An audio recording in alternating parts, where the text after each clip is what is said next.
दोस्तों, good morning all of you. स्वागत है आपका अपना यूट्यूब चैनल इंग्लिश कॉन्सेप्ट पे। और मैं गौतम कुमार, और आज आप लोग को मैं हिस्ट्री का टॉपिक लेकर आया हूं। और यदि आप पहले वाला वीडियो यदि नहीं देखे हैं तो आपका डिस्क्रिप्शन में आपका लिंक दिया हुआ है, आप जाकर उस वीडियो को देख सकते हैं। और यदि हमसे आप जुड़ना चाहते हैं तो उसका टेलीग्राम का भी जो है लिंक दिया हुआ है और आप हमसे जुड़ सकते हैं। तो चलिए आज हम लोग इंडियन हिस्ट्री के बारे में समझेंगे। इंडियन हिस्ट्री देखिए, तो इंडियन हिस्ट्री के जो है आपका इसको 3 पार्ट में बांटा गया है। इंडियन हिस्ट्री कितने पार्ट में बांटा गया है? 3 पार्ट में। आपका पहला एंशिएंट इंडिया। एंशिएंट इंडिया जिसे हम लोग हिंदी बोलते हैं प्राचीन भारत। प्राचीन भारत। आपका दूसरा आपका बांटा गया है मोडिवल इंडिया। मोडिवल इंडिया जिसे हम लोग बोलते हैं मध्यकालीन भारत। मध्यकालीन भारत। और आपका लास्ट है मॉडर्न इंडिया जिसे हम लोग बोलते हैं आधुनिक भारत। यानी आपका इंडियन हिस्ट्री को हम लोग जो है 3 पार्ट में बांटते हैं, एंशिएंट इंडिया, मोडिवल इंडिया और मॉडर्न इंडिया। अब देखिए एंशिएंट इंडिया को आप लोग जैसे सीबीएसई क्लास में जो देखे होंगे छोटा आप कक्षा में, तो उसमें जो है जितनी भी 6th स्टैंडर्ड क्लास में प्राचीन भारत आपका टोटल आपका प्राचीन भारत पढ़ना है। और जैसे आप स्टैंडर्ड में जाएंगे 7th में आपका टोटल आपका मोडिवल पढ़ना है और उसके बाद जैसे आपका मॉडर्न पढ़ना है। तो हम लोग एंशिएंट इंडिया को समझेंगे। तो देखिए एंशिएंट इंडिया को भी जो है इसको भी आपका 3 पार्ट में बांटा गया है। पहला आपका है pre historic period. Pre historic period जिसे हम लोग हिंदी में बोलते हैं प्रागैतिहासिक काल। प्रागैतिहासिक काल। और दूसरा है आपका प्रोटो हिस्टोरिक पीरियड जिसे हम लोग हिंदी में बोलते हैं आग ऐतिहासिक काल। आग ऐतिहासिक काल। और आपका लास्ट है हिस्टोरिक पीरियड। हिस्टोरिक पीरियड जिसे हम लोग हिंदी बोलते हैं ऐतिहासिक काल। ऐतिहासिक काल। अब देखिए हम लोग एंशिएंट इंडिया को आपको कितने पार्ट में बांटा गया है? तो 3 पार्ट में बांटा गया है। Pre historic period, proto historic period और आपका लास्ट जो है हिस्टोरिक पीरियड। अब हम लोग जो है प्री हिस्टोरिक पीरियड क्या है, आखिर देखिए just like pre historic period में लोग जो है क्या थे, उस समय जानकारी नहीं था। तो वहां पे जो है हम लोग को जो है नो रिटेन, यहाँ पे जो है नो रिटेन एविडेंस। इस काल में जो है किसी भी तरह का जो है लिखित जो है साक्ष्य नहीं मिला था। और इसमें जो है रिटेन एविडेंस मिला था। और इस काल में जो है रिटेन भी मिला और लोग जो है इसको जो है रीडेबल भी किए। यानी कहने का मतलब आपसे पूछे कोई कि बताइए प्रागैतिहासिक काल क्या है, तो वैसा काल जिसमें किसी भी तरह का जो है लिखित और नहीं जो है पढ़ा गया, उसी को हम लोग क्या बोलेंगे? Pre historic period. Proto historic period किसे बोलेंगे? तो जिसमें हम लोग लिखित साक्ष्य मिलता है लेकिन इसको जो है नहीं पढ़ा गया। और हिस्टोरिक पीरियड में आपका लिखा भी गया और पढ़ा भी गया। आप लोग जानते होंगे कि मानो जस्ट लाइक इस काल का मानो जो है बच्चा था, तो बच्चा जो है उम्र से बच्चा नहीं था, वो जो है दिमाग से बच्चा था। जिस तरह जो है हम लोग बच्चा में कुछ नहीं सीखते हैं, जो है बच्चा जो है कहीं पे जो है टट्टी करता है, कहीं पे लैट्रिन करता है, कहीं पे टॉयलेट करता है, उसको कोई नहीं बुरा मानता है। उसी समय जो है प्री हिस्टोरिक पीरियड का जो है मानव, उसका बुद्धि का नॉलेज नहीं था, किसी भी प्रकार का जानकारी नहीं था। तो इसके बाद प्रोटो हिस्टोरिक पीरियड में फिर कुछ आए, तो कुछ तो लोग जैसे आदि मानव जैसे लिखना चालू किया, लेकिन उसको खुद को पढ़ने भी नहीं आया। जैसे में होता यही तो होता है, जैसे में एक ही माता पिता के जो है 3 बेटा होता है और तीनों का नाम जो है अलग अलग रहता है। जैसे कोई कलुआ रहता है, कोई मलुआ रहता है, कोई भूरा। ताकि कलुआ को कलुआ ही क्यों कहा गया? क्योंकि उसका रंग जो है अलग होगा। यही जो है एंशिएंट इंडिया, आखिर एंशिएंट इंडिया को जो है प्री हिस्टोरिक पीरियड में क्यों बांटे? इसका नाम अलग क्यों हुआ? इसका नाम अलग क्यों हुआ? तो सभी का जो है उसका गुण होता है। इसका कुछ विशेषता अलग है, इसका विशेषता अलग है और इसका विशेषता अलग है। और इस युग में जो है प्री प्रोटो हिस्टोरिक पीरियड में जो है मानव जो है लिखना तो जान गया था, लेकिन खुद को अपने नहीं जानता। जैसे बच्चा, दिल तो बच्चा है, बच्चा छोटा रहता है, उसको कुछ नहीं आता है, नहीं लिखने आता है, न पढ़ने आता है। Just like pre historic period का बच्चा जैसे मानव जैसे क्या रहता है, बुद्धि से बच्चा रहता है, इसको न लिखने आता है न पढ़ने आता है। उसके बाद बच्चा कुछ समय जाता है तो वह जो लिखना तो शुरू करता है, लेकिन खुद को राइटिंग नहीं समझ में आता है। तो यही जो है प्रोटो हिस्टोरिक पीरियड में जो है लिखना तो जान गया, लेकिन इसको पढ़ने नहीं आया। और हिस्टोरिक पीरियड में जो है इसने जो है लिखा भी और पढ़ा भी। तो देखिए प्री हिस्टोरिक पीरियड में हम लोग किसके बारे में पढ़ेंगे? तो स्टोन के बारे में पढ़ेंगे, यानी स्टोन एज आपका पढ़ना है हम लोग को प्री हिस्टोरिक पीरियड में।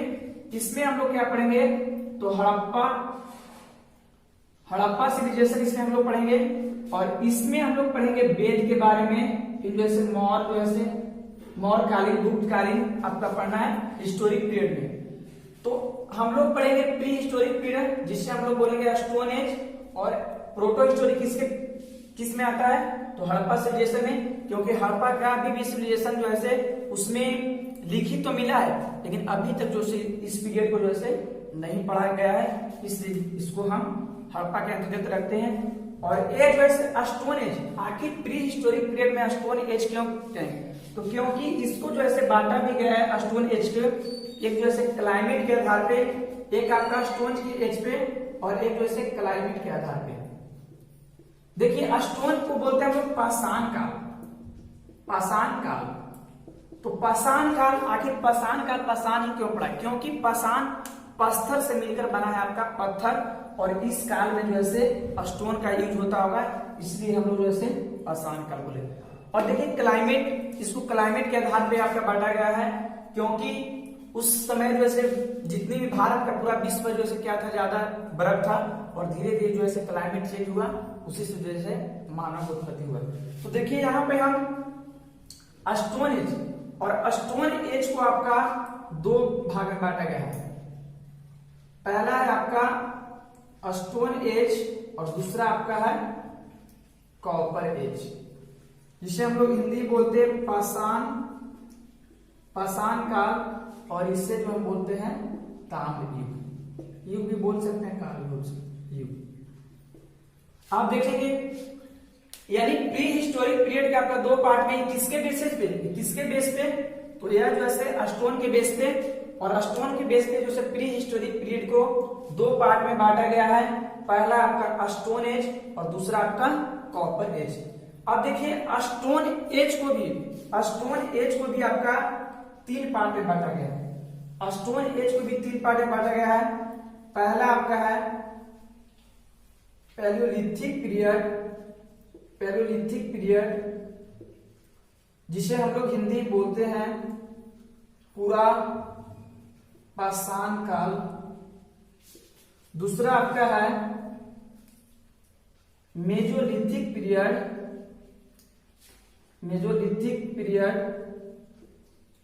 जिसे हम लोग हिंदी बोलते हैं मध्य पाषाण काल।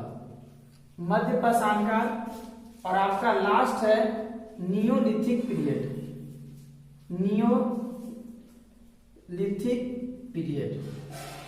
जिसे हम लोग हिंदी बोलते हैं नव पाषाण काल।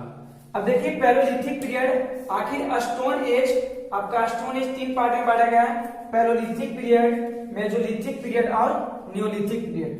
देखिए ये पीरियड किन्हीं का मानना है, पैलियोलिथिक पीरियड की जो है अनोन पीरियड से लेकर आपका 10,000 BC, और किन्हीं को जो है 25 लाख से जो है आपका 25 लाख से 10,000 BC, और किन्हीं का मानना आपका 5 लाख BC से लेकर आपका 10,000 BC तक, और एक वैसे आपका 10,000 BC से लेकर 8,000 BC तक, 8,000 BC तक, और ए आपका 8,000 BC से लेकर 2500 BC तक। देखिए इसमें आपका डेट जो ऐसे किन्हीं लोग जैसे कुछ मानते हैं, लेकिन आपका एग्जाम में जो है डेट उतना नहीं आपका वैल्यू रहता है, लेकिन आप ऐसी मोटा मोटी याद रख लीजिए कि पैलोलिथिक पीरियड जो है 5 लाख BC से लेकर 10,000 BC तक, और मेसोलिथिक जो है 10,000 BC से लेकर 8,000 BC तक, और न्यूलिथिक जो है 8,000 BC से लेकर 2500 BC तक।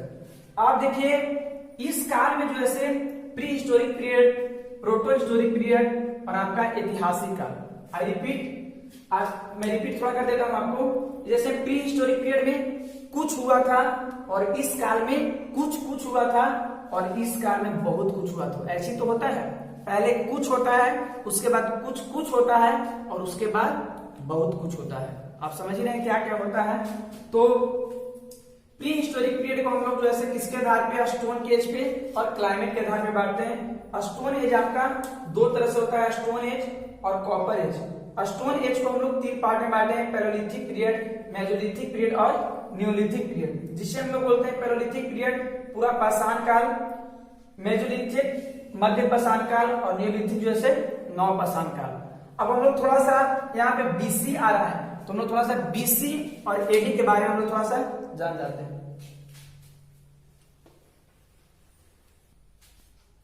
अब हम लोग जो है AD और BC को हम लोग समझ सकते हैं। अभी देखिए, अभी हम लोग को क्या चल रहा है, 2020 चल रहा है, तो AD किसको कहते हैं, BC किसको कहते हैं, ये आप कॉन्सेप्ट थोड़ा समझेंगे। देखिए अभी जैसे में 2020 चल रहा है, तो कोई समय में तो 1000 भी हुआ होगा, कोई समय में 500 भी हुआ होगा, और कोई समय में 100 भी हुआ होगा, और कोई समय में जो है 0 भी हुआ होगा। तो देखिए हम कॉन्सेप्ट को समझेंगे AC और BC को, AD और BC को। तो देखिए यहाँ पे अभी 2020 चल रहा है, तो कोई समय में आपका जो है 1000 भी हुआ होगा, 500 भी हुआ होगा, 100 भी हुआ होगा, और यहाँ पे 0 भी होगा। और इसी 0 में जो है ईसा मसीह का जो है जन्म हुआ था, बर्थ ऑफ क्राइस्ट, यानी ईसा मसीह का इसी काल में जो है जन्म हुआ था। और ईसा मसीह का बाद का जो होता है, इसको हम लोग बोलते हैं AD, जिसे हम बोलते हैं एनो डोमनी भी बोलते हैं, एनो डोमनी भी बोलते हैं, या आफ्टर डे भी बोलते हैं, आफ्टर डे, जिसे हम लोग हिंदी में बोलते हैं ईसवी। देखिए यानी ईसा मसीह का बाद का जो काल होता है उसको हम लोग बोलते हैं AD।